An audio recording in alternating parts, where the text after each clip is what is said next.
आज हम बात करने जा रहे हैं मिडिल ईस्ट जंग को लेकर। मिडिल ईस्ट की जंग में अब तस्वीर बदलती दिख रही है, जहां एक तरफ ईरान अडिग खड़ा है तो दूसरी तरफ अमेरिका के भीतर बेचैनी बढ़ रही है। सबसे बड़ा संकेत खुद डोनाल्ड ट्रंप के बयान से मिल रहा है। सूत्रों के मुताबिक ट्रंप अभी कभी ना खत्म होने वाले इस युद्ध से पीछे हटने का रास्ता भी अब तलाश रहे हैं। यानी क्या ये मान लिया जाए कि वॉशिंगटन दबाव में है और तेहरान का पलड़ा अब भारी पड़ रहा है। डोनाल्ड ट्रंप के सामने दो ही विकल्प बचे, या तो समझौता करके इस मुश्किल से बाहर निकले, भले वो कमजोर क्यों ना हो, या फिर सैन्य कार्रवाई तेज करे और लंबे संघर्ष का जोखिम उठाए, जो कि ट्रंप के पूरे कार्यकाल को भी प्रभावित कर सकता है। ट्रंप ने अपने सहयोगियों से साफ कहा है कि वो इस जंग को लंबा नहीं खींचना चाहते हैं। ट्रंप ने एंडलेस वॉर यानी कि अंतहीन एंडलेस वॉर को लेकर जिक्र किया और युद्ध से बचने की बात भी कही। इस एंडलेस वॉर का खामियाजा क्या होगा, इस बातचीत के जरिए आप समझ सकते हैं। बातचीत के जरिए बाहर निकलने का रास्ता तलाशने का संकेत दिया। यही नहीं, उन्होंने अपने सहयोगियों को यह भी हिदायत दी कि वो सिर्फ 4 से 6 हफ्तों की तय समय सीमा की ही बात करें। यानी साफ है कि वॉशिंगटन अब इस टकराव को सीमित रखना चाहता है। और आज के इस खास शो में हम अपने तमाम मेहमानों के साथ चर्चा करेंगे और जानेंगे, समझने की कोशिश करेंगे कि क्या ईरान ये जंग जीत चुका है और ट्रंप इस युद्ध से परेशान हो चुके हैं। आखिर सच्चाई क्या है, क्योंकि ये जो दावे, ये जो बयान सामने आ रहे हैं जिसमें कहा जा रहा है कि ट्रंप क्योंकि पिछड़ रहे हैं, इसी वजह से इस तरीके की टिप्पणी, इस तरीके की बयानबाजी करने की उन्हें जरूरत पड़ रही है। तमाम खास मेहमान मेरे साथ कनेक्ट है, उनका तारुफ सबसे पहले आपको करवा दूं। Group captain doctor VN Jha sir हमारे साथ कनेक्ट है, कर्नल देवानंद सर हमारे साथ कनेक्ट है, मल्लिका पांडे जी कनेक्ट है। पहला सवाल मल्लिका जी आज आप ही से लेते हैं। ईरान पर हमला करके, ईरान पर इस स्थिति को बनाकर मिडिल ईस्ट में ये जंग की जो आग हम देख रहे हैं, इसे उत्पन्न करके अमेरिका ने अपने लिए दुश्मनी मोल ले ली है, ये तो बहुत स्पष्ट है। दूसरी तरफ अपने लिए परेशानी भी बढ़ा ली है। ये जो लगातार बयानबाजियों का दौर हम देख रहे हैं, चाहे डोनाल्ड ट्रंप सीज फायर को लेकर कहे, स्ट्रेट ऑफ हॉर्मुज को लेकर के कहें, या अन्य चीजों को लेकर कहें जिसमें ईरान को वो हमेशा हारा हुआ बता रहे हैं, ये बयानबाजी करने की जरूरत क्यों आन पड़ रही है? क्या एक साइकोलॉजिकल तौर पर जीत दिखा करके एक हवाई बातें, एक पर्सपेक्टिव सेट करने की कोशिश हो रही है? नमस्कार ऋतु जी, अब लगभग युद्ध को देखिए 1 महीना हो गया है और ट्रम्प कहीं ना कहीं चाहे वॉर में बैक फुट में खेल रहे हैं, बट बयानबाजी में वो बहुत फ्रंट फुट में खेल रहे हैं। अभी मैं उनके कुछ कुछ बयान पढ़ रही थी, तो अभी कल उनकी प्रेस कॉन्फ्रेंस थी जिसमें वो स्ट्रेट ऑफ हॉर्मुज को गलती से स्ट्रेट ऑफ ट्रम्प बोल देते हैं। उसके बाद अब एक 165 ईयर ओल्ड ट्रेडिशन हुआ करता था जिसमें सिटिंग प्रेसिडेंट डॉलर साइन नहीं करता था, जो अमेरिकन डॉलर्स हैं उसको साइन नहीं करते थे। ट्रम्प अब इस जून से उसको भी तोड़ रहे हैं और एक पहली बार ऐसा हो रहा है कि एक सिटिंग प्रेसिडेंट अब अमेरिकन डॉलर्स भी साइन करेंगे। कहीं ना कहीं हम देख रहे हैं कि पेंटागन के जो बजट ऑफिशियल हैं उन्होंने साफ साफ बताया है कि 2.9 बिलियन डॉलर्स का पहले 3 हफ्ते में अमेरिका को लॉस हो गया है, अमेरिकन आर्मी मिलिट्री को लॉस हो गया है। बहुत भारी है उसके मिलिट्री इंफ्रास्ट्रक्चर को, कतर में भी लॉस हो गया है, रडार जो उसका सिस्टम था $1 बिलियन का, बहुत भारी उसको क्षति पहुंची है।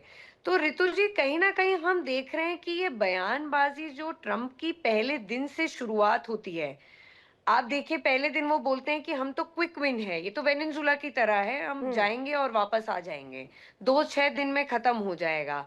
फिर वो एक्सटेंड होती गई टाइमलाइन। फिर कहीं हमने देखा कि अभी 1 हफ्ते पहले उन्होंने एक बयान दिया कि चलो 5 दिन के लिए हम इनको मोहलत दे रहे हैं, 48 आवर्स के अल्टीमेटम के बाद। अब देखिए डिप्लोमेसी एक नए टाइप का मोड़ ले रही है ऋतु जी, जिसमें 21st सेंचुरी में हम डिप्लोमेसी को कहीं ना कहीं सोशल मीडिया के थ्रू देखते हैं। जो भी कम्युनिकेशन में पहले हम देखा करते थे कि टेबल में, एक राउंड टेबल में बैठा करते थे लोग, एक मध्यस्थता करते थे, अब हम देख रहे हैं कि सोशल मीडिया एक नया माध्यम बन गया है डोनाल्ड ट्रंप के लिए मध्यस्थता करने का। जंग के अंतहीन होने के वजह से डोनाल्ड ट्रंप को इसका रेपरकशन कैसे झेलना पड़ेगा, जिससे वो बचते नजर आ रहे हैं? सवाल इस बीच में ये खड़ा हो रहा है कि एंडलेस वॉर से डरे हुए क्यों है ट्रंप? क्या पहले से वो जानते हैं कि अब मेरी पूरी सत्ता के दौरान ये परेशानी रह सकती है, और ये अगर कहा जाए अंतहीन अगर होता है तो कहीं ना कहीं समस्या डोनाल्ड ट्रंप की कहा जाए रजीम में भी आएगा? रितु जी, ये क्वेश्चन मेरे लिए था। जी जी। सॉरी। रितु जी, देखिए, क्रेडिबिलिटी जैसे आपने भी बताया, अभी मिड टर्म इलेक्शंस हैं, कहीं ना कहीं क्रेडिबिलिटी बहुत गिरते जा रही है ट्रम्प की। हम मिड टर्म इलेक्शन से पहले मैं देख रही थी, CNN, ET सबने पोल्स करवाए हैं। तो पहले तो जब भी अमेरिका वॉर में जाता था, आप जैसे ही मिलिट्री को ऑन ग्राउंड करते थे, चाहे वो इराक वॉर हो, चाहे वो अफगान वॉर हो, हम एक अमेरिकन नेशनल्स में एक एक नेशनलिज्म देखते थे अपने देश के प्रति। हम देखते थे कि वो प्रेसिडेंट के पीछे रैली करते थे। बट ये पहली बार हम ऐसा युद्ध देख रहे हैं जिसमें अमेरिकन जो सिटीजन्स हैं वो सबके सब युद्ध के अगेंस्ट हैं। कहीं ना कहीं ये वही डोनाल्ड ट्रंप हैं जिन्होंने अपने चुनाव से पहले साफ साफ बोला था कि कमला हैरिस जो है वो आपके बच्चों को ले जाएंगी वर्ल्ड वॉर 3 में, वो अमेरिकन नागरिक को ड्रैग करेगी वर्ल्ड वॉर 3 में। ये उनके बयान थे। और अब हम क्या देखते बयानों हैं? के तो बिल्कुल बादशाह कहे ऑपोजिट। जाते हैं डोनाल्ड ट्रंप, और यही तो वजह है जिस वजह से पब्लिक लाइट में रहते हैं, और कहीं ना कहीं इसका उन्हें रेपरकशन भी झेलना पड़ता है, कुछ भी और कभी भी कह देने का।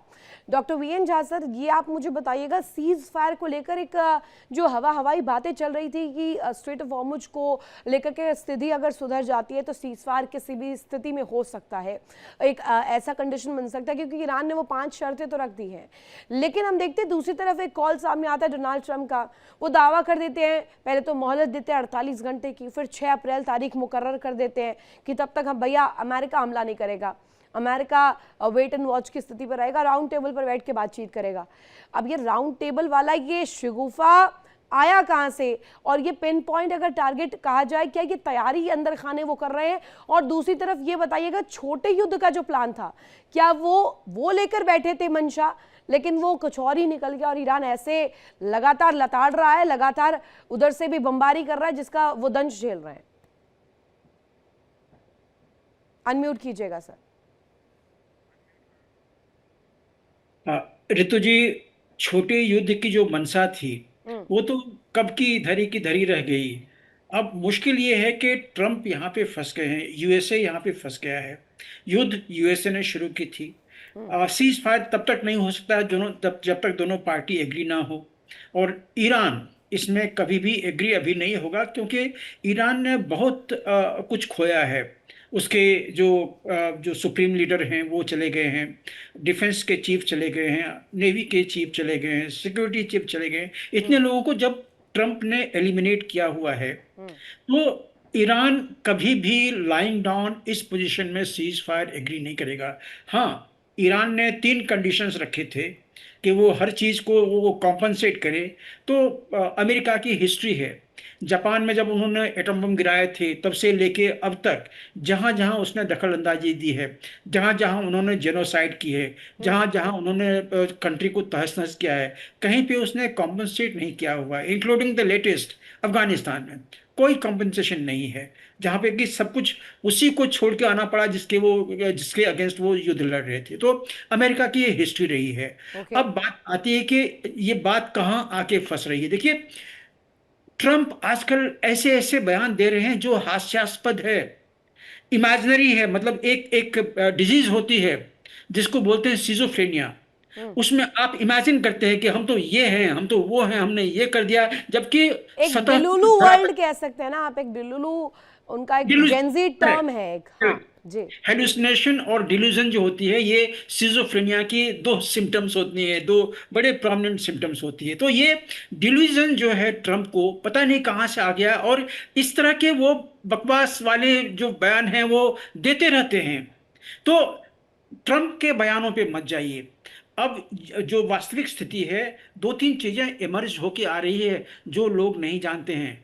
हमने कल ही हम लोगों का एरोस्पेस का एक ग्रुप है जहाँ पे एक खबर आई थी कि जो अमेरिका जो अभी अटैक नहीं कर रहा है, एयर अटैक नहीं कर रहा है, एयर अटैक अभी मोस्टली इसराइल से आ रहे हैं। तो अमेरिका के एयर अटैक नहीं आने का 2 कारण है। इनका जो यूएसएस कैरियर, एयरक्राफ्ट कैरियर जो फोर्ड था, उसमें 4 दिन तक भयानक आग लगी रही थी। कितना डैमेज हुआ वो हम नहीं जानते हैं। ठीक है। उसके बाद यूएसएस लिंकन भी डैमेज पड़ा हुआ है, और इसकी खबर ईरान के मीडिया से भी और बाकी सब भी आए थे कि वहां पे मिसाइल और ड्रोन अटैक दोनों हुआ था यूएसएस लिंकन पे। तो अगर लिंकन तो और सवाल फोर्ड, ये मिडिल ऑफ द लाइन ये है कि सर क्या ये भाप नहीं पाए थे क्या कि ईरान इस तरीके से भी रिएक्ट कर सकता है, ईरान इस तरीके से इस इंटेंसिटी के साथ रिएक्ट कर सकता है?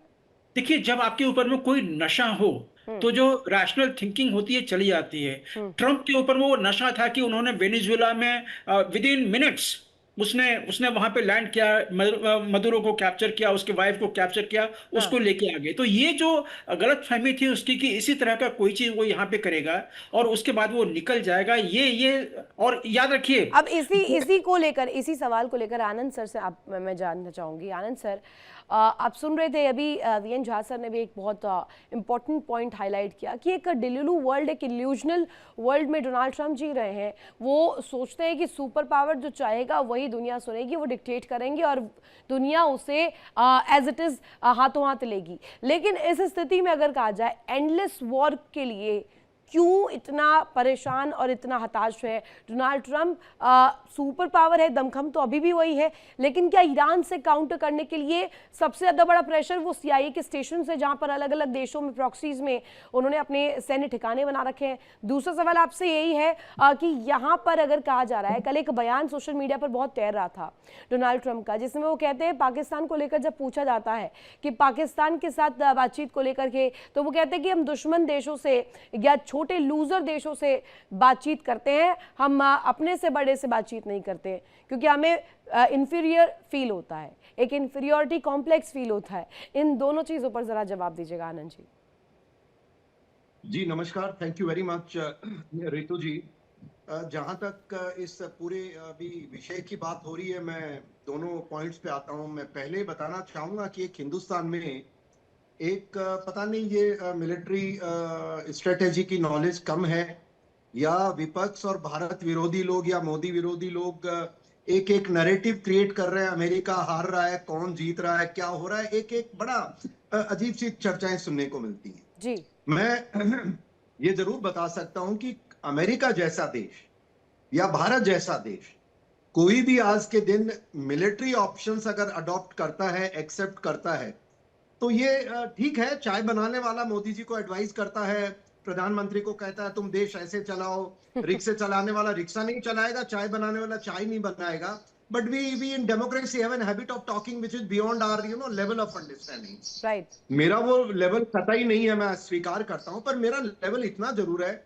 एक सेना का पैदल अधिकारी रहने के साथ साथ 35 वर्ष और जितना भी आदमी स्टूडेंट है अध्ययन करते हैं, देखिए अमेरिका ने कहीं सोच समझी रणनीति के अंतर्गत हमला किया, मैं ये मानता हूं। और कहीं उसको शक नहीं था कि कौन उसके साथ आएगा कौन नहीं आएगा, उसके स्ट्रेटेजिक्स एम्स क्लियर थे। और कोई भी देश देखिए अपने एम क्लियर थोड़ी करता है। क्या बात कर रहे हैं साहब, पता नहीं। मैं बहुत सारे सैनिकों को सुनता हूं जिन्होंने उम्र वर्दी में निकाल दी। अरे भाई, अब जब मुझे याद है श्रीलंका की बात कहूं या मैं ईस्ट की बात तो आप ये कह रहे हैं कि उनको मालूम था कि कोई साथ नहीं देगा? हाँ, देखिए मैं उसी पे आना चाह रहा हूं, थोड़ा सा 1 मिनट आप दीजिएगा। Please please please. तो ऐसी गलती जब मैं नहीं करता, एक सामान्य प्लेटून कमांडर या एक कोई भी व्यक्ति नहीं करता, पूरे अपनी प्लान करता है, बट उसके ऊपर देश का जो भी जिम्मेवारी होती है। और यहाँ एक बात मैं आग्रह कर सकता हूं दर्शकों से, देखिए ट्रंप है supreme commander of arm forces है, भारत की तरह प्रधानमंत्री और राष्ट्रपति में फर्क है। पुतिन भी उधर सुप्रीम कमांडर है, और सुप्रीम कमांडर सेना का जो होता है किसी भी लेवल पे हो, वो झूठ भी बोलेगा, डिप्लोमेसी भी लगाएगा, कुछ डिसेप्शन भी करेगा, इधर कुछ बोलेगा उधर कुछ बोलेगा। पर चलिए, ये तो मैं मानता हूं अमेरिका को सूट कर रहा है। दूसरी बात, अमेरिका को पूरी तरह पता था कि कौन कौन से उनके अंडरग्राउंड सिटीज बन चुके हैं, कितनी मिसाइल्स हैं, कहां कहां पर है।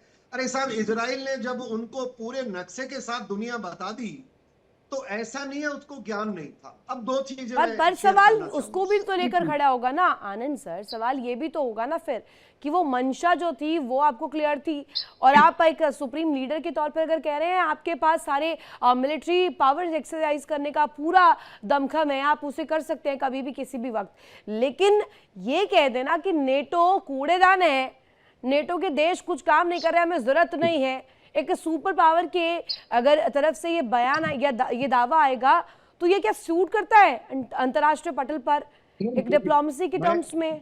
देखिए इंडिया डेली 24/7 अब आपके स्मार्ट टीवी पर। इंडिया डेली मौजूद है सभी डिजिटल प्लेटफॉर्म पर लाइव और लगातार। इंडिया डेली 24/7 हर दिन राष्ट्र को समर्पित।